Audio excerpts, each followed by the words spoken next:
What's up? Welcome back to the Ringers NBA Previewpalooza. Milos Teodosic just threw a pass from deep down the other end of the court. I'm Chris Ryan.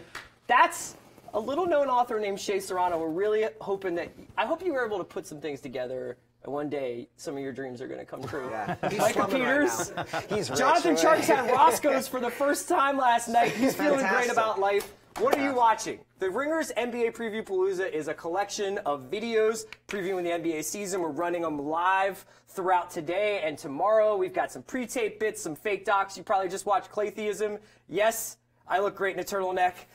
We're going to be talking about the Southwest Division right now. Now, I know the divisions are not maybe the most important thing in basketball. I kind of wish they would be. I wish it was like you only ever played in your division until the playoffs. No? Okay. No, we're talking about divisions, just a useful way to break down the teams. We're going to be talking about the Pelicans, the Grizzlies, the Rockets, the Spurs, and the Mavericks. Yeah. Sorry for disrespecting the Mavericks.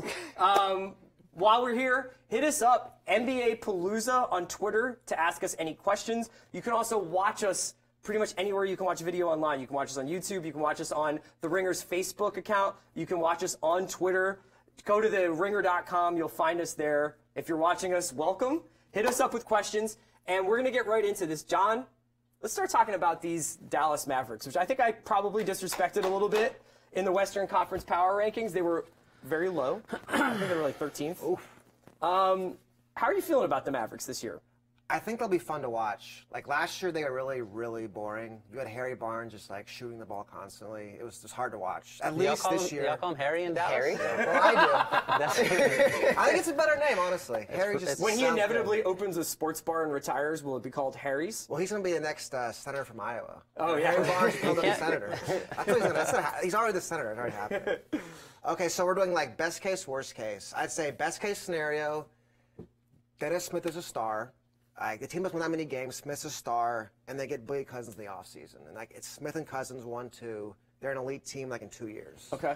Worst case scenario, Smith gets benched because he can't shoot, doesn't play defense. So that's like in the Carlisle zone. Yeah. Where like he's just like really notoriously tough on his point guards. Smith gets benched. Dirk gets injured. The team is hopeless, and they're like the worst team in the league in like 2 years. Do you have Dallas? Do you not like Dallas? You don't like Houston. Do you not like Dallas too? No, we don't care about Dallas anymore. We only don't like Dallas when they're good, which hasn't been for like several years. So I'm cool with Dallas. I'm like pro Dirk right now. Is there any, like, this Dallas thing has been kind of chugging along for a couple of years. Chuggling? Chuggling? I don't know that chuggling is a word. But it sounds. Can we make it a word? Sure, Like, let's do it. They've been sounds like what chuggling it is. along. Language is organic. It always changes. Is there any possibility for, like, drastic change after the season? Obviously, the Dirk era is coming to a close. Could the Carlisle era be coming to a close? Do you think he has a job for as long as he wants it? Like, what is there anything here that's at stake for the Mavericks? Well, I think Dirk could retire. Carlisle could decide to go coach somewhere where they have a chance to win. So, I mean, a lot could change really fast. It's all about Dennis Smith now. The whole friend is on this one 19-year-old point guard. That's so strange that this is like they kind of lucked into him, and now he's become like this huge thing. Is there anybody else on the Mavericks that we should be keeping our eye on? I know Seth Curry got injured, but like he should be back eventually, right? Oh, yeah, Noel, too. I like Seth. Seth had a big feature on him before he got hurt. Come on, man. Let me run that first before you get hurt. Noel, he got a really big year. He's playing for money, obviously. So Seth Curry, Dennis Smith, Nerlens Noel should be pretty interesting to watch. What happens if Noel decides to walk, though? Next year? Yeah. I mean, they're hoping they get Boogie Cousins. If they don't, it's just going to be bad, which they probably won't. How many years in a row are Dallas going to be like, we've decided to put all of our chips on this guy who may or may not want to play for us? They will always do that. That seems like He will always fly a to the state of sun. living. Were you, like, do you have, like, isn't it kind of strange that Dallas won a championship this decade? That they won a championship this decade with, like, an average age of like 30. Yeah, bring old guys back. Yeah, I feel like they're disrespecting like the 30 and plus player. I'd love to have like some more like aged teams come in through. I don't know, Dallas is like an interesting situation. I mean, I'm not really sure. You think they're at all like a trade candidate at some point in the season, be it buyer or seller? I mean, it's possible. I think if Boogie's, we'll talk about that in a minute, but they'll be the ones on Boogie really hard if he's available. Yeah. With Noel, maybe. I don't know. Noel for Boogie. Let's just go for it. That could happen. Would they do that? You guys can tell me. Sure Boogie straight up. Yeah. Yeah. So, like, any other thoughts on Dallas while we're here? No, I never have any thoughts on Dallas. So you're just like this is barely a basketball They're team. barely in the NBA.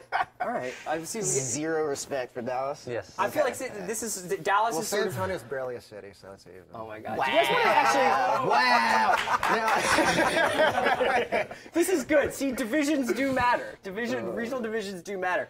Do you enjoy your time in Dallas as a city, just like hanging out? My favorite thing about Dallas is that every time you go there, you are at the threat of getting like some sort of virus. Like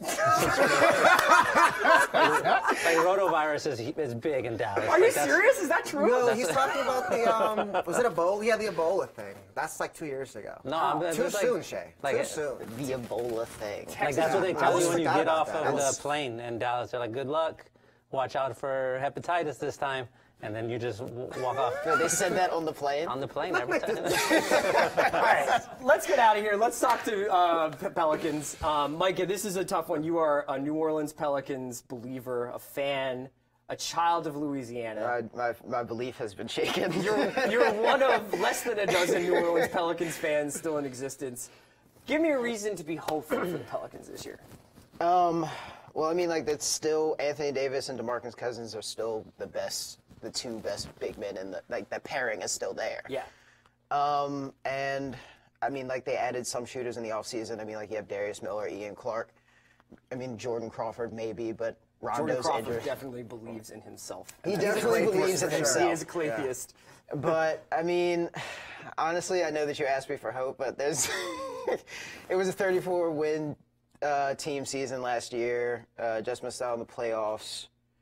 I just don't see like a 10-game jump happening this Let me season. ask you this. Oftentimes when you're a fan of a team and they put together, like, not a super team, but, like, you know, is Boogie and AD, like, when you watch them, are you like, I'm super into this? Or is there a part of you that's like, they should probably break this up to get anything they can from this duo? Because I'm selfish and I don't, I can't see anything past like tomorrow. Right. I would rather have them than have nothing. But at the same time, this team is going to look like way different next year, I think. I mean, like watching them play together. I mean, there's just no one that can space the floor for them. Yeah, and that's going to be tough. They're going to have to invent a different kind of, like, basketball that, not invent, but they're going to have to, like, take on a different schematic system than what we're usually seeing with the pace and space. Could they play Grizzlies basketball with Tony I mean, Allen? like, they could because, I mean... That's what they're probably going to try and do. Yeah, Holiday, Davis, and Cousins together on the floor, like, perform as well as, like, the league's best defensive unit last season. So you guys can send us questions at the hashtag is NBApalooza on Twitter. You can send questions to @TheRinger or @Ringer. And you can also leave comments on Facebook, share that video on Facebook, help us out, like, tell a friend. And we do have a question from Joey Stiegler about the Pelicans, which is not really a question, it's more of a statement. The Pelicans are going to have to be 10 under 500 to entertain a Boogie trade, and that's not happening. What is the basement where they start thinking about having a sale of their players? Hey, phrase it differently. What's the basement for you where you're like, okay, let's sell Boogie high? I mean, like, it depends upon what's happening going into the trade deadline. I mean, like, if we're crapping out and we're, like, flaming and sputtering across the finish line, I would just be like... Do you want to be a part of Boogie being unhappy? Pretty happy last season. Like, he was happy to get out of Sacramento. He was pretty much like, yeah, we're going to make it work. I like being here. But, like, what happens if the first time there's locker room problems? I mean, like... The first time there's locker room problems, it's probably already happened. Yeah, right. But I mean, like, nobody wants a part of Boogie unhappy. Like, it was really sad to watch at a distance. I do not want to watch it up close. What's your feeling on Boogie these days? It feels to me for some reason like he's been in a Pelicans jersey already for 6 years. Yeah, it just it feels does. weird. Yeah. And not exciting. They made the announcement and everyone was like, yay, Anthony and Boogie together. And then a week later it was like... Because they were just so bad, right? They were 7 and 10 what it on the is. floor, like, with Cousins in the lineup. It just feels like that... Like they're always going to be too far away to be really just anything interesting beyond some name, so I don't want to watch How them. possible do you think it is that they trade Boogie midseason? It's definitely, our guy Verrier was saying, like, the reason they wouldn't trade him is because if they trade Boogie, all the front office guys are going to get canned. So those guys know, like, this is their last chance with this team So I would say probably not that likely. Yeah. Just because that's all it's your job at the end of the day. Yeah, Miguel Luis Flores was just wondering, like is that possible? I mean, I suppose. So what's Anthony Davis's contract situation? He's got 3 years left. 3 years left, which in NBA years doesn't mean a whole lot because you start it's really like prognosticating. one. It's really more like 1 year. And you start wondering about that. I have a sort of really dark question, which is, let's say this team is terrible. Let's say Boogie leaves. Let's say Anthony Davis is like, I'm not going to re-sign. How much longer can basketball in New Orleans go on for? As like in terms of like city you mean support, like it's not Memphis where like people are just like crazy about their team no matter what. Yeah, like it's. The worst case I mean, like is pretty me and dark. Barry joked about this before. Just be like, nobody in New Orleans knows that it's not the Hornets anymore. Like if you don't have Davis and Cousins and the Pelicans become a rec league team, then I mean like it's gonna be. It's going to be tough. It's going to be tough to keep the franchise there. We had a funny comment from Paul Honda on Facebook where he says the Pelicans would kill in an NBA 3-on-3 league. I think actually an NBA Big Three would actually be pretty entertaining. It would be amazing. All right, let's keep it going, and we're going to get on to the Memphis Grizzlies, which falls to me. Not dissimilar from the Pelicans, where there's like a very low margin for error for this Grizzlies team. There's been some strange reports. We had some stuff on TheRinger.com about their ownership situation. The minority ownership can make a play for the team. Generally speaking, the minority ownership are starting to sort of maybe put the chess pieces in play to like make a play for the team as a whole. They've got Gasol and Conley, which is an incredible foundation to build off of. But after that, things get a little bit dicey. They've got like Chandler Parsons' enormous contract sitting on the bench. They've got some nice pieces. Ennis, Jermichael Green. They've got one of the most inspirational coaches we've seen come into the league in a while in Fizdale, who does such a good job firing his guys up. I hate doubting a team that routinely proves doubters wrong, but I don't really know what they're doing, and I do feel like this in a similar situation. It's like if they want to rebuild, they want to sell high on these guys, especially for Gasol. This might be the most valuable Gasol ever is. How would you feel about a Gasol to Spurs trade? I would love it. Send him to San Antonio. What would you be willing to give up for him? LaMarcus. Straight up. I would trade LaMarcus and $100 million to the Grizzlies. LaMarcus and $100 million. For Marc Gasol. Okay. That's good. I don't know if that really works with the cap. I don't know how I don't have a great understanding of the cap. Yeah, right. $100 million sounds right. I can get my CBA. But that's how FAQ bad you want LaMarcus going. Yes. Okay. On Twitter, Philip Rules asks, the Grizzlies aren't going anywhere. What's the best trade scenarios for them? Have you thought about this at all? Are we talking about like trading Gasol or like trading Just like anything. smaller Yeah. pieces? I have not thought about that. Yeah, I mean, have you thought much about Memphis? Like, I mean, beyond like sort of like, do you think that they'll be a competitive team this year? Are they in the playoff contention? It comes down to all their young guys. Like, it's like sad to say, but like Ben McLemore, Wayne Selden, like these are guys that have to play well. There, man.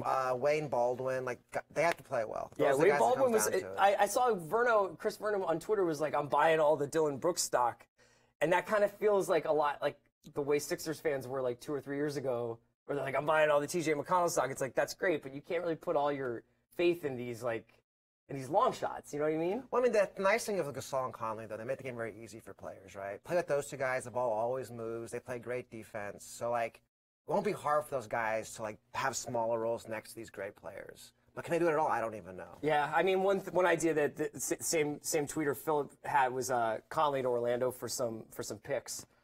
I don't know. I mean, they just signed Conley. It's like, I don't know if they can really afford to lose all the guys from the grit and grind era. Let's keep it moving, though, and let's move on to Shea Serrano, San Antonio Spurs. The LaMarcus Aldridge hour. I have to say, we got a little bit of guff from those inside of the Spurs organization about the fact that we ranked them third beneath the Rockets in the Western Conference Power Rankings. No, that's accurate. They're third. They're third place right now. Okay. Yeah. How are you feeling about the San Antonio Spurs this season? I feel fantastic. That's how I feel. Okay.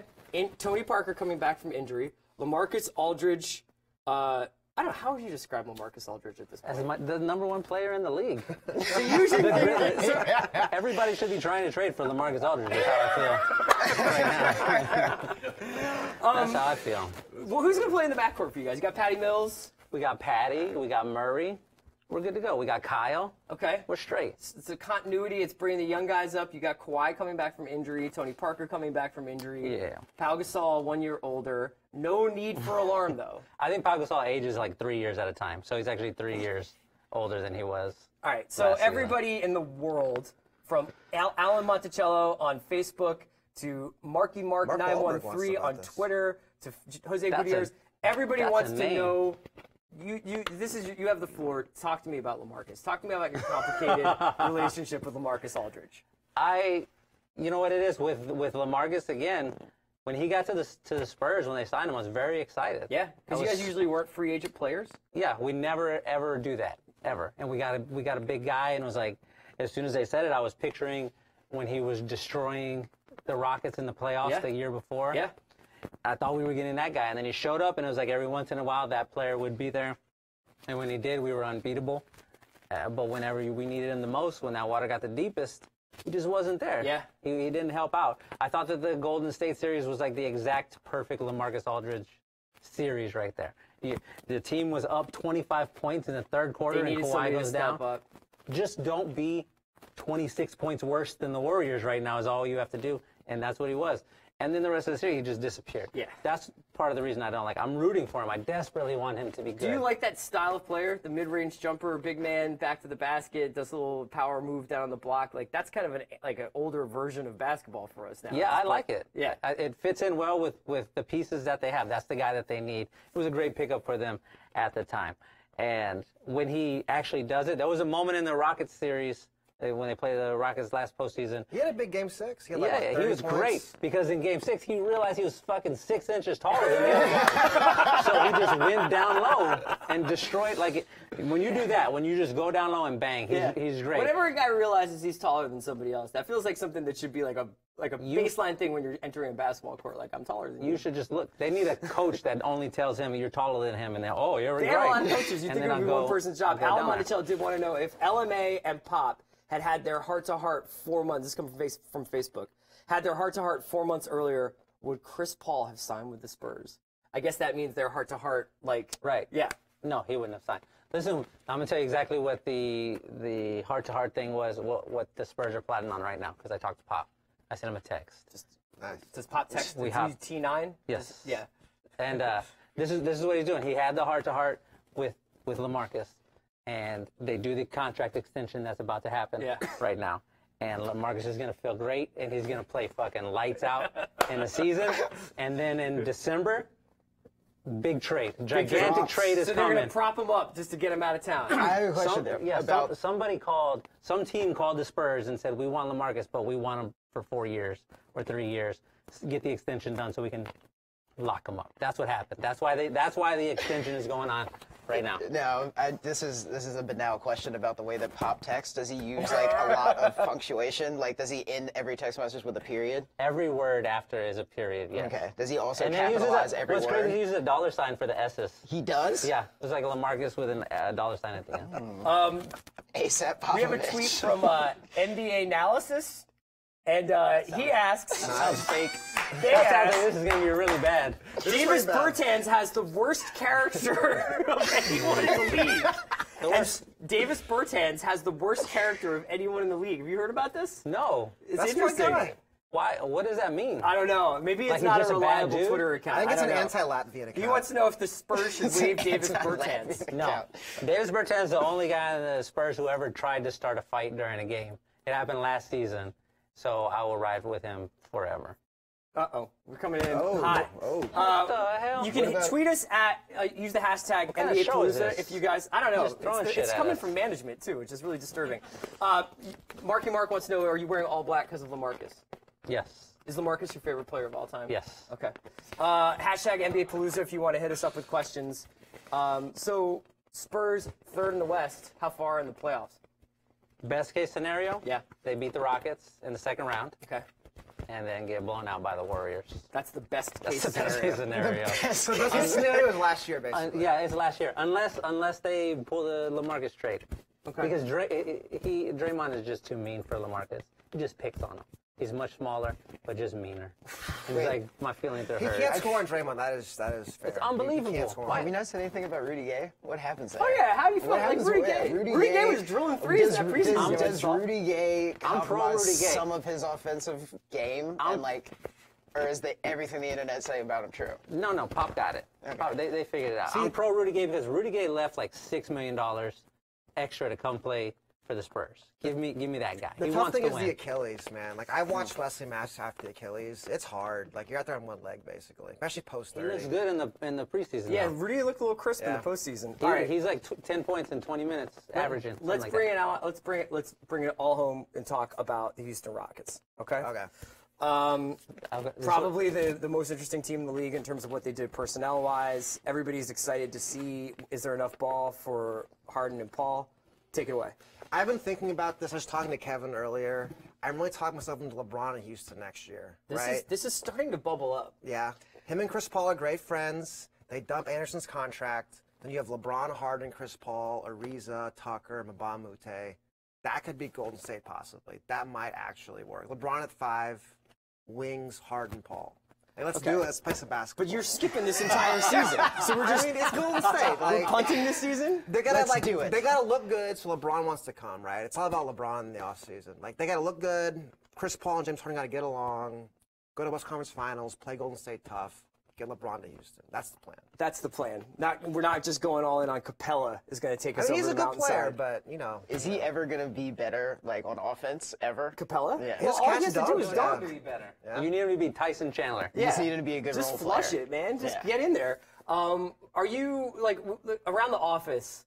There is a lot of disagreement about like basically Rockets fandom, like whether people are like, oh, I hate the Rockets, I hate the way they like. It's not that I hate the way they play. I just think I hate how Harden hunts for fouls, and I also just I find Rockets exceptionalism a little bit annoying sometimes. But like, how are you feeling about the Rockets this season? I mean, I'm interested to see how it works. I think that they're going to either be the second or third team in the West. Right.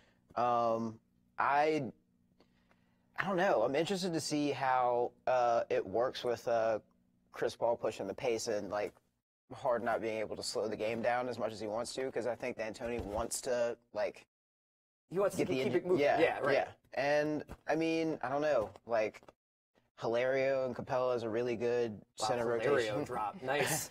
I mean, I don't know. I mean, like I obviously am more excited about watching the Thunder work. Yeah. But I mean, they're fine. Okay. Let's get some of these questions. Trey Klein on Facebook. Shea, how excited are you for Harden's season? Can we please have a Ringer feature where Shea has to go to every home game for the Rockets? Fuck that. That's how I feel. That's how I feel about that. At Vanilla Walla wants to know, how much more deep into the postseason will the Rockets go? They have kind of solved the Harden rest issue with CP. Haralabob and Bill were talking about this on the NBA show that got released last night. Basically, like, a lot of this one ball stuff is not actually that big of a deal if they stagger the minutes rate and there's either one of Chris and Harden get to play against backups. Yeah. I mean, that's like the big thing, is like always having more guys on the court the whole game. I want to see like also guys like Troy Williams, all these like young guys playing with Harden and Paul. Life would be so easy for them. Spot up, run the floor, shoot threes. Okay. So Joe Chi. Of Joe this Chi. group of teams, which team are you most excited for? Which team are you most worried about?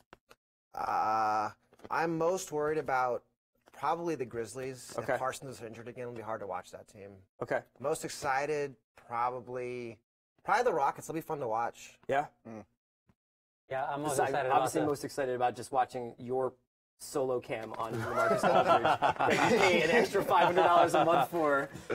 I would pay that. No, I'm excited to watch the Rockets because they're either going to be super, super good or a total disaster. Like what happened when they got Dwight. Yeah. Everybody's losing their mind in Houston. There were billboards everywhere. H-Town with the letter H in red, I remember. It took me like 2 weeks to figure out it was Howard and Harden. That's why they were doing that. But there was those billboards all over the place. Everybody was fired up. He went to this famous breakfast spot in Houston called the Breakfast Club. He just showed up. And the line there is always like Down the 40 line. or 50 Yeah. people deep. And he just bought everybody breakfast. Everyone was in love with him. Yeah. And then we had like 3 games in the season. They're like, get this dude out of here. Trade him. Trade him. Get this guy out of here. Yes. Who are you worried about? I am worried about my beloved Spurs. All right. That's understandable. Micah, I'm not who are you really excited just about? saying that.